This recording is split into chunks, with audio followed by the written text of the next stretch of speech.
Hi everyone, I'm Dr. Yosefa Fogel Wruble, and this is One on One, Women Talk Torah, a series brought to you by Matan Women's Institute for Torah Study.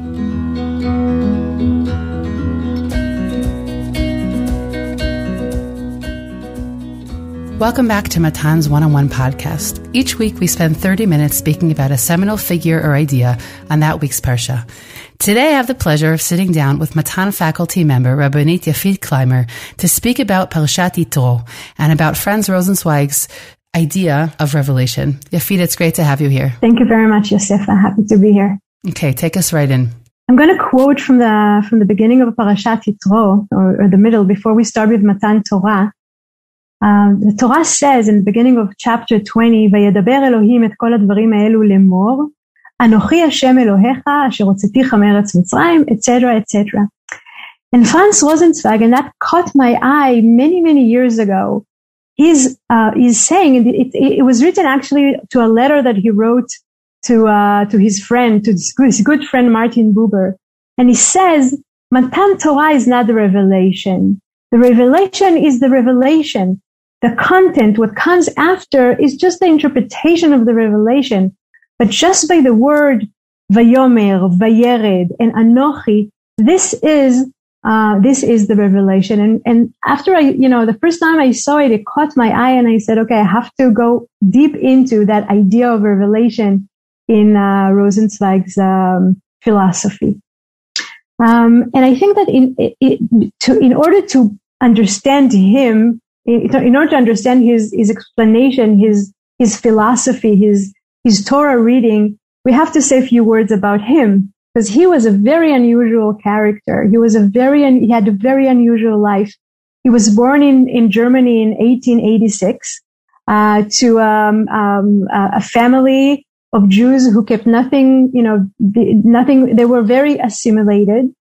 And his only connection to an Orthodox religion, to an Orthodox Judaism or to tradition Judaism, was the brother of his grandfather who lived with them, and he used to teach him Jewish ideas.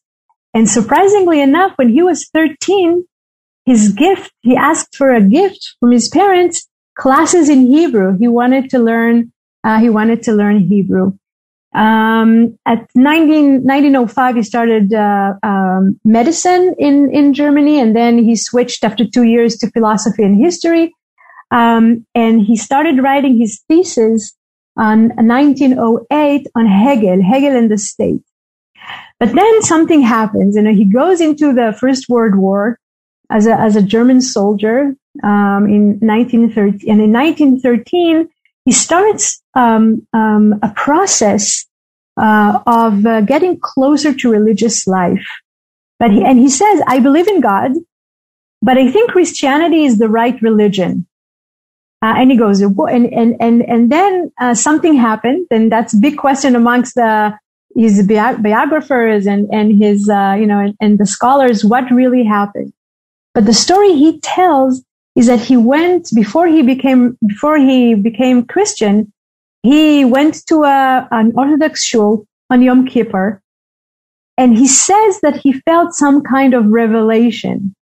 And he comes out of the shul, and he comes out of this experience, and after 3 months, not only that he didn't become Christian, but he became more Jewish. He started to keep more mitzvot and starting to learn Torah very intensely. And when he went to war in 1914, as a Jewish soldier who already decided to become more Jewish, he started writing his thoughts on postcards that he used to send back to his parents and his friends.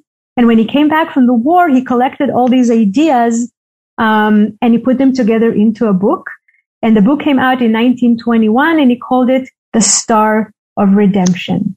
And the Star of Redemption is like his second name now. Today, when we talk about Rosenzweig, we say the Star of Redemption. And the Star of Redemption, he paints a fascinating idea, where we need to imagine a Magen David, has 6 kodkodim, six corners, 6 angles. And 3 of the first triangle is God, Word, God, world, and human beings. And the other triangle is creation, revelation, and redemption. And what Rosenzweig is saying is that that's the map to understand the world. I'm just going to clarify for all those who are listening and they don't have a picture in front of them that he basically took the Magen David and divided its two triangles, separated the two triangles from each other. Okay, so it sort of has, it's a bi-layered star. And so that first star is that God, world and man, and then the revelation and redemption, that second triangle. So imagine the two parts of them, again, David, are now separated in your mind. Thank you. And what he said was that revelation was a big drama that happened in relationship between God and human beings, where God is active and we are passive. And redemption is a drama between people and the world, where we are active and the world is passive. And creation is a drama between God and the world. You know, God is active and the world is passive, which leaves us people. We are the only part in this triangle that are also passive and active. We're passive in the relationship between us and God in Revelation, but we're active in the relationship between us and the world, which we are the active part. And in his idea of revelation, he says that when God speaks to us, when God decides to reveal himself to the world, it's an act of love. And in this act of love, God tells us that he would like us to love him back throughout the revelation and throughout the love that he's showing us. The other thing that he was saying about the revelation, and maybe that it's worth saying that Hugo Bergman, who was studying Jewish philosophy and he wrote very, very important book about the philosophers of the modern world, and he was also teaching and learning about Jewish philosophers, and he really liked Rosenzweig. But he said that Rosenzweig was the anti-intellectual trend in Jewish thought. And it's resonate exactly with what Rosenzweig was saying, that he said, religion doesn't have to prove us anything. We need to approach the world with faith.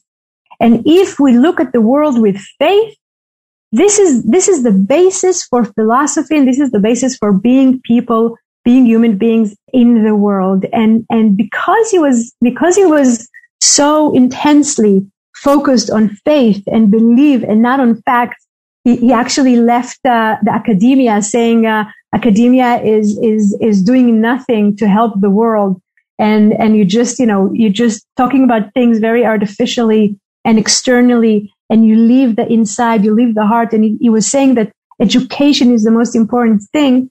So part of what he was trying to teach as an educator is that the revelation that started in Sinai, in our Parsha, it's not a one-time thing that happened in the past, and now it's just an ongoing, we're just in a ongoing continuity of the revelation.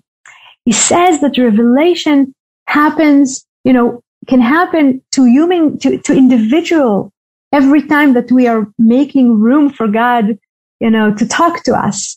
And the revelation is not just an act in the past, but it's a thing that happens in the present.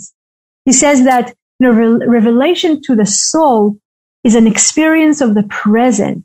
It stands in the past, but it doesn't dwell there in the past. The revelation actually asks us to look forward. We are in the present. We're experiencing revelation, and we need to follow the light of the face of God into the future. That revelation that happened in the present, this is something that we can teach each of us to do, and it's actually another act of love also that we feel from God, and that we repeat between people. So it's really interesting because just to go back to his biography for a moment, I mean, his book is called The Star of Redemption. There's something a little bit shooting star-like about his life. Meaning he really also sort of became, I think of sort of like a phoenix. He burst onto the scene, and he also had a pretty horrible way that he left this world from a terrible neurological disease. He died very young.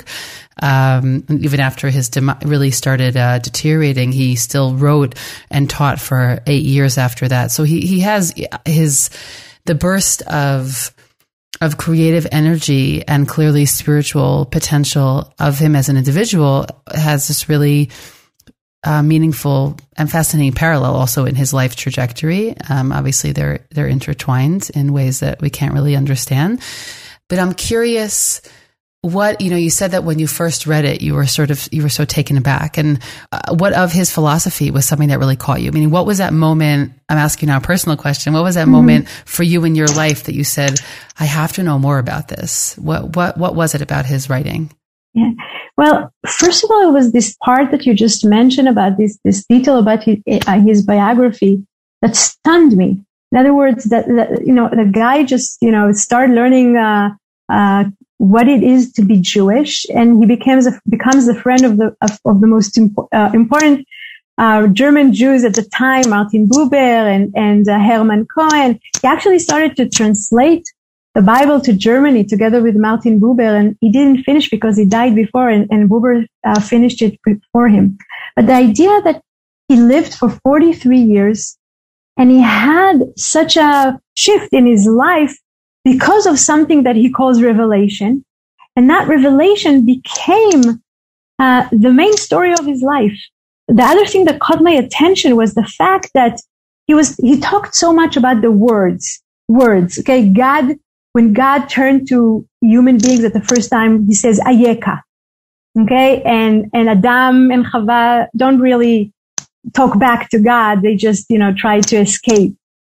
And Rosenzweig is saying God wants a dialogue, and he's looking for the person that he calls. He'll ask him Ayeka, and that person will say Hineni, here I am.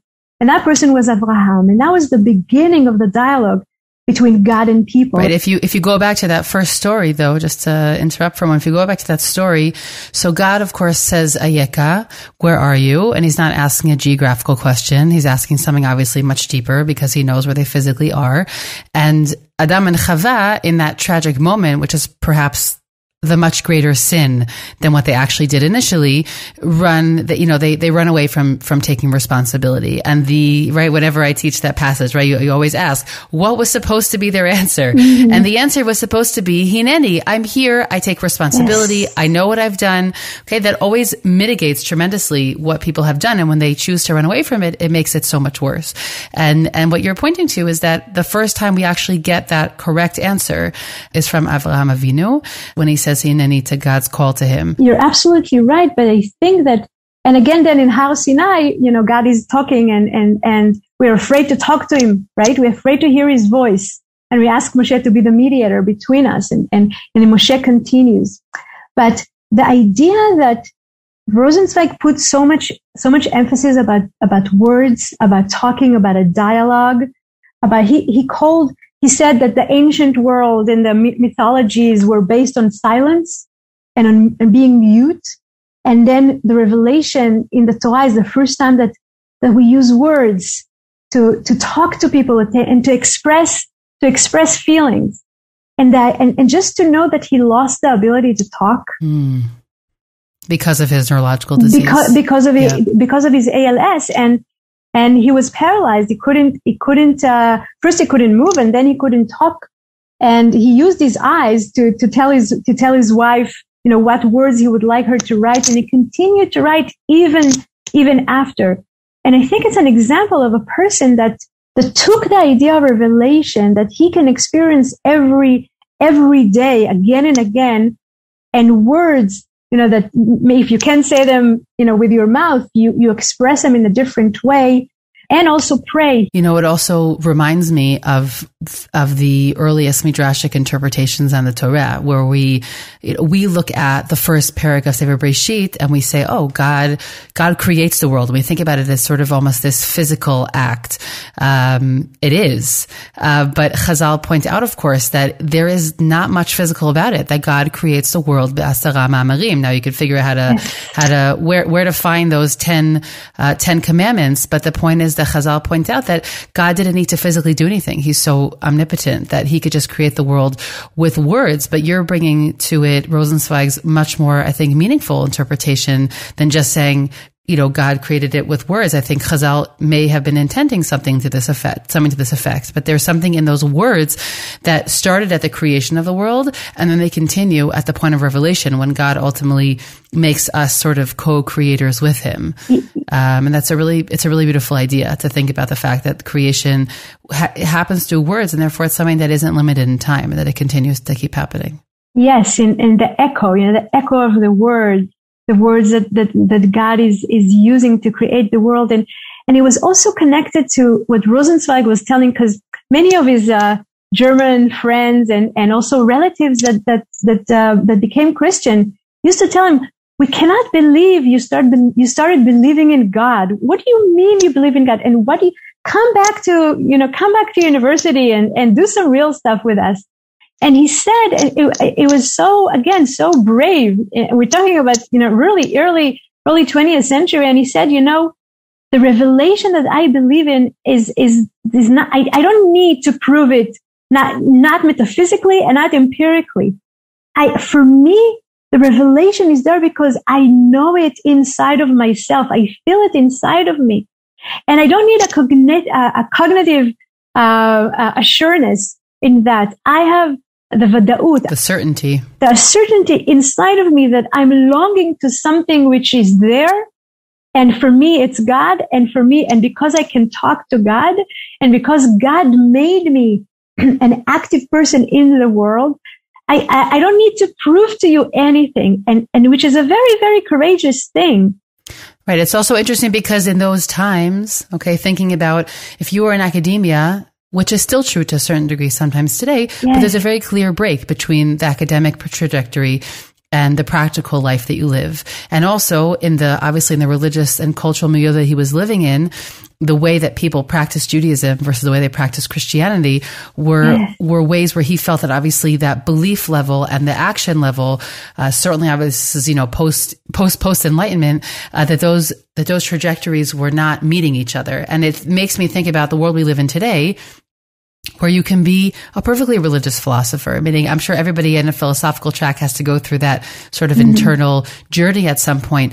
But we live in a world I think in a largely positive way where things aren't as bifurcated anymore. So you can be doing both. You could be a philosopher and also want to be teaching things that are offering practical meaning.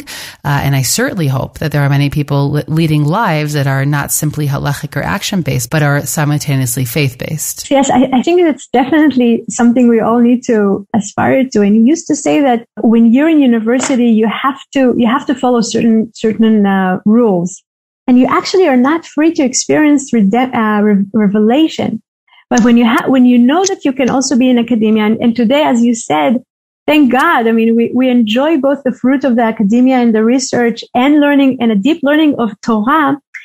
And we can still in our teaching feel that if we're open to it, we can feel the revelation. Many times I feel that what's happening in the class, when I teach women, youngster, men and women, doesn't matter.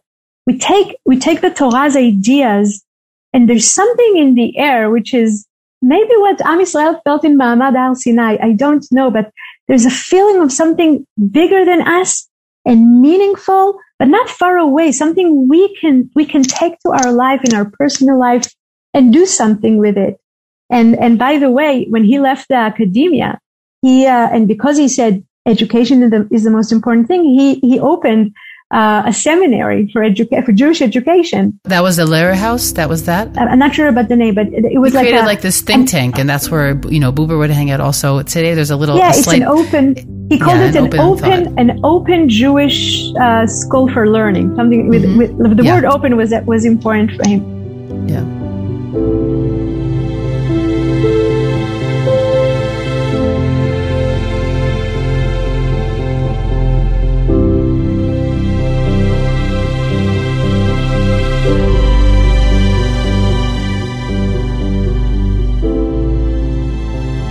Yafit, why don't we flesh this idea out a little bit more clearly, this idea of revelation and the significance of the words that are used?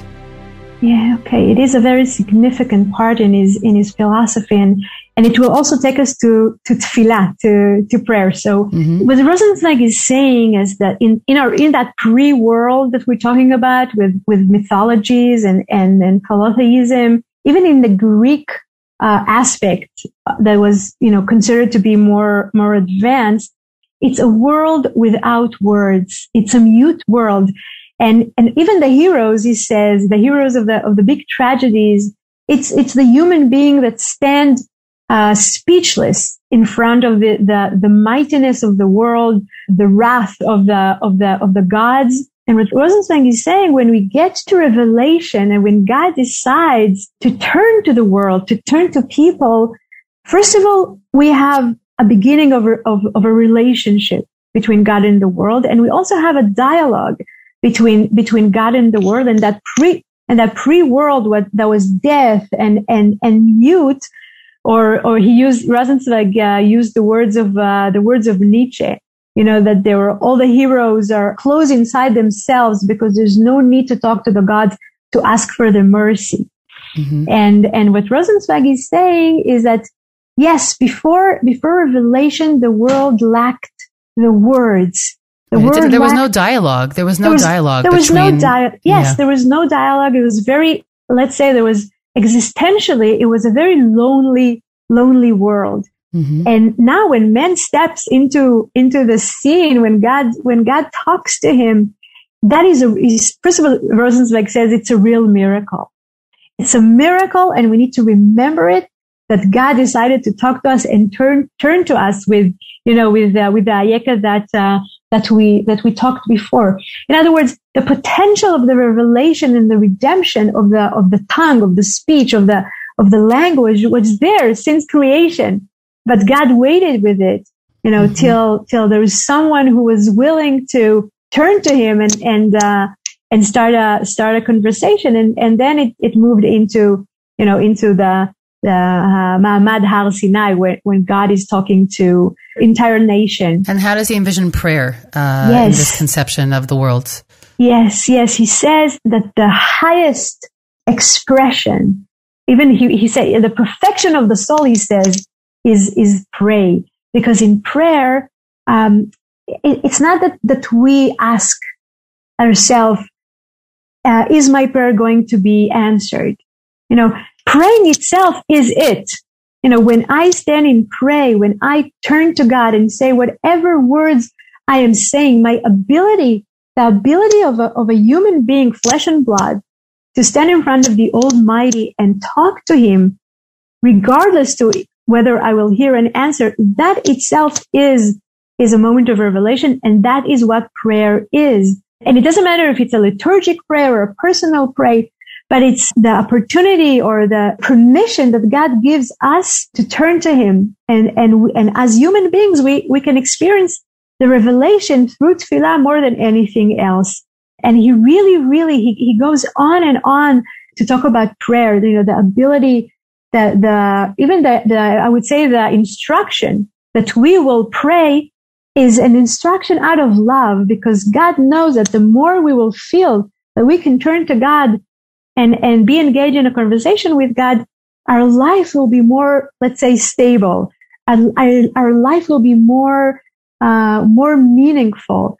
And he really liked, davening in shuls, by the way. He many times he talks about the common experience of being in a prayer in shul with other people, that we can both feel the togetherness of Matan Torah as a people, but we also feel the personal experience of it's me with my own personal words towards God. And he goes on and on about what tefillah, what prayer can actually give us as people. It's full of the prayer has the power to remind us that we are being loved, and then to love back. I think that some people find themselves in rote routines of prayer, And I think that there's 2 points here that are comforting and meaningful. One is that engaging itself in prayer,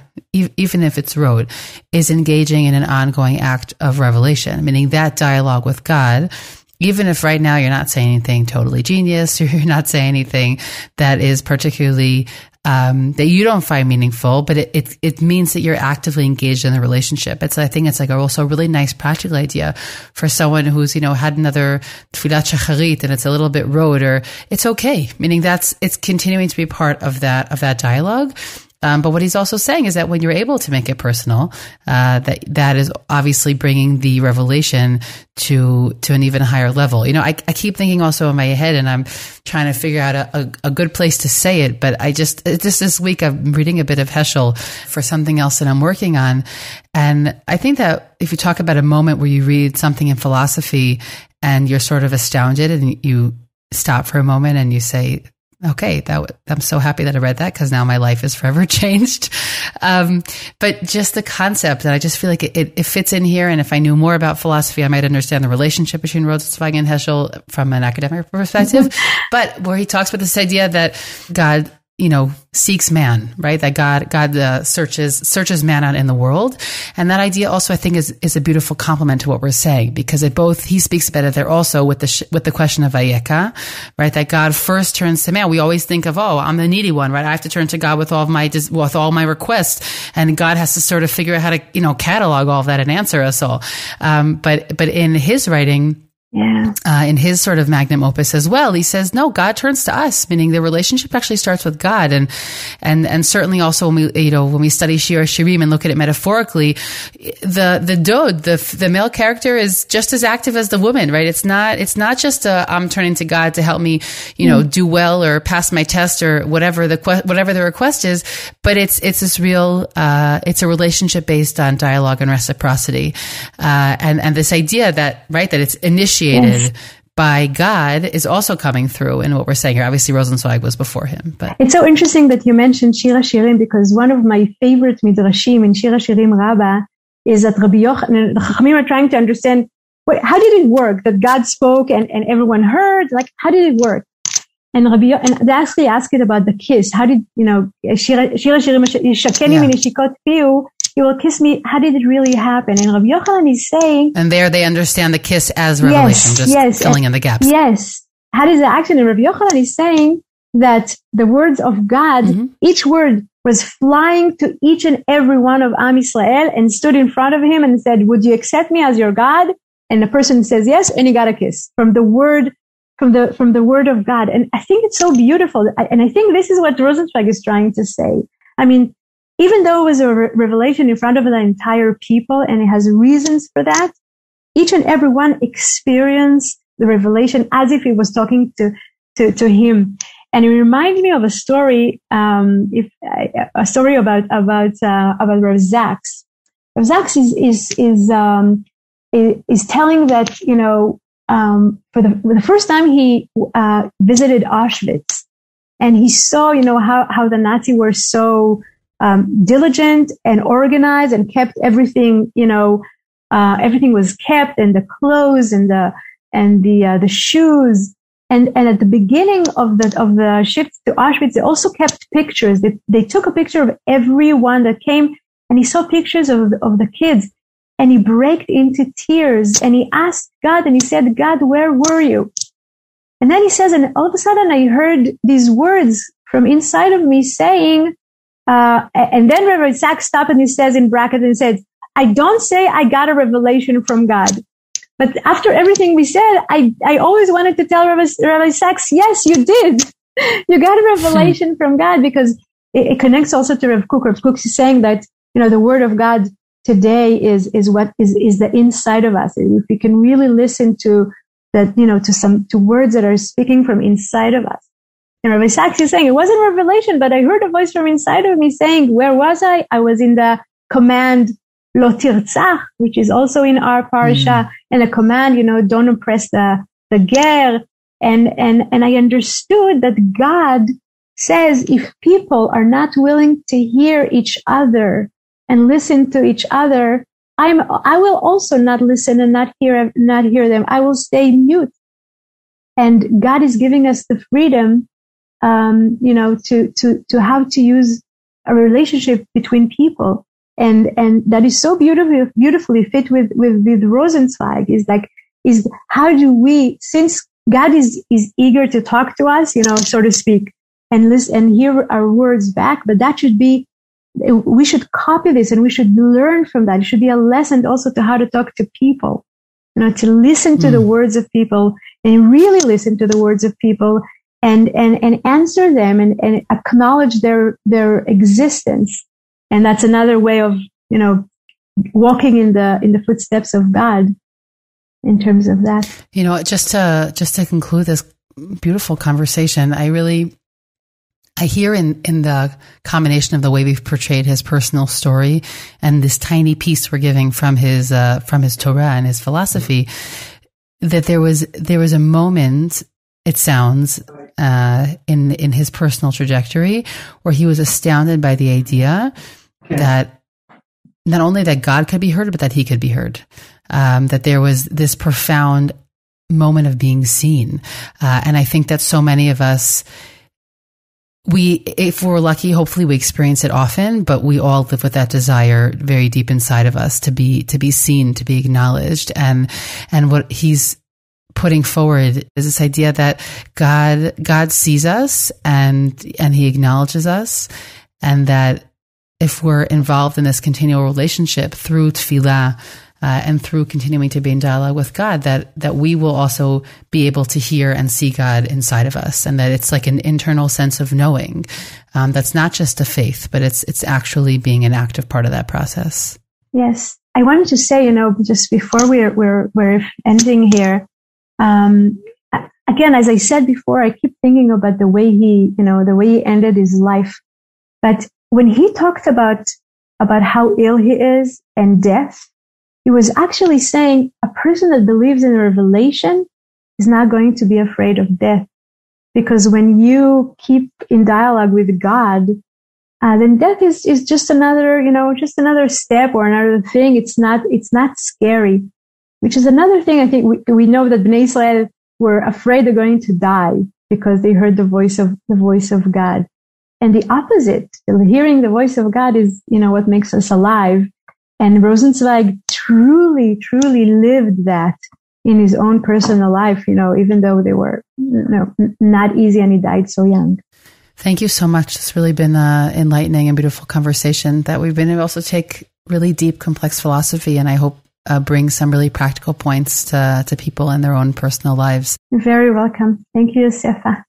If anyone wants to read more of Rosenzweig, again, it's not a simple read. It's a very dense, complex philosophical work.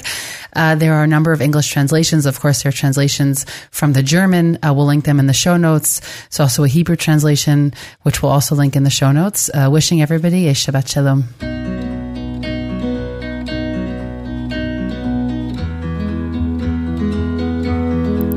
I hope you enjoyed this conversation as much as I did. I'm Dr. Yosefa Fogel Wruble, and this is One-on-One Women Talk Torah, a series brought to you by Matan Women's Institute for Torah Study. Thank you to the entire Matan team for their input. Please do One-on-One and Women's Torah Learning a small favor by sharing this podcast with family and friends so that we can reach new listeners. You can stream and download these episodes on Spotify, iTunes, and Matan's website, and write us any feedback at podcast@matan.org.il. That's podcast@matan.org.il. Thanks for listening, everyone.